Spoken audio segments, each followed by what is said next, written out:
Africa Global Radio. Our story, our growth, our future. Headlines across Africa. You're welcome to Headlines Across Africa for today, 1st February 2024. I am Mary Agyepomah-Kissi. In the headline, South Africa says Israel is ignoring UN court's ruling on preventing deaths in Gaza, and Chicago City Council approves resolution for ceasefire in Gaza. Tourism app in Uganda makes its mark in East Africa and beyond. And Africa Cup of Nations reaches quarterfinals. South Africa's Foreign Minister Naledi Pandor says Israel has ignored the ruling by the UN's top court last week by killing hundreds more civilians in a matter of days in Gaza. Naledi says South Africa would look at proposing other measures to the global community in a bid to stop Israel killing civilians during its war in Gaza against Hamas militants. Israel, however, says the military offensive is aimed at Hamas after its October 7 attacks on Israel that killed some 1,200 people, mostly civilians, noting that it has abided by international law and is doing its best to minimize civilian casualties in Gaza.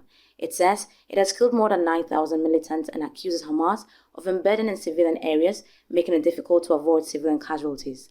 According to a top official in South Africa's foreign ministry, the country hopes that Friday's ruling and whether Israel is abiding by it will be discussed on a wider level at the United Nations. Meanwhile, the Chicago City Council in the United States has also approved a resolution calling for a ceasefire in Gaza amid the months-long war between Israel and Hamas.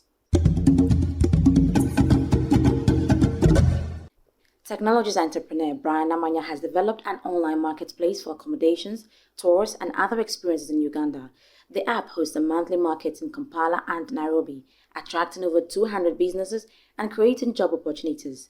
Namanya explains that with just an internet connection, he could reach 27 million of Uganda's 47 million residents, and that is why he named the platform Tobayo, which means we are everywhere. He hopes that African communities and governments can invest more in tourism. According to him, anyone can showcase products or offer experiences like city tours, wildlife excursions, or even fitness classes on Tobayo, with only creating a package and uploading it to the platform. He points out how he asks his Instagram followers to help promote his work and how MasterCard recognized his dedication, awarding him a $15,000 grant that allowed him to hire developers. Some people have expressed their commitment to using the platform because it is profitable and a locally created app.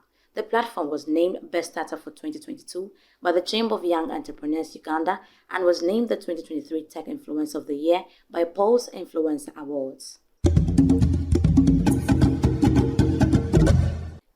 With spectacular performances and exciting matches so far, the 2023 Africa Cup of Nations taking place in Côte d'Ivoire has reached its quarterfinals. From 24 teams, it has boiled down to 8 who have made it to this session.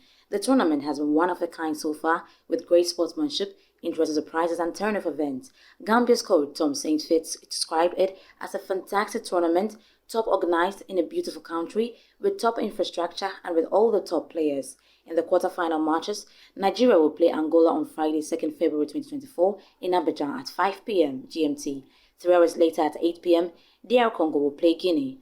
On Saturday, 3rd February 2024, Mali will take on host Côte d'Ivoire at 5 p.m. GMT, and Cape Verde will play South Africa at 8 p.m. All teams that reached quarterfinals in the 2021 edition have been eliminated.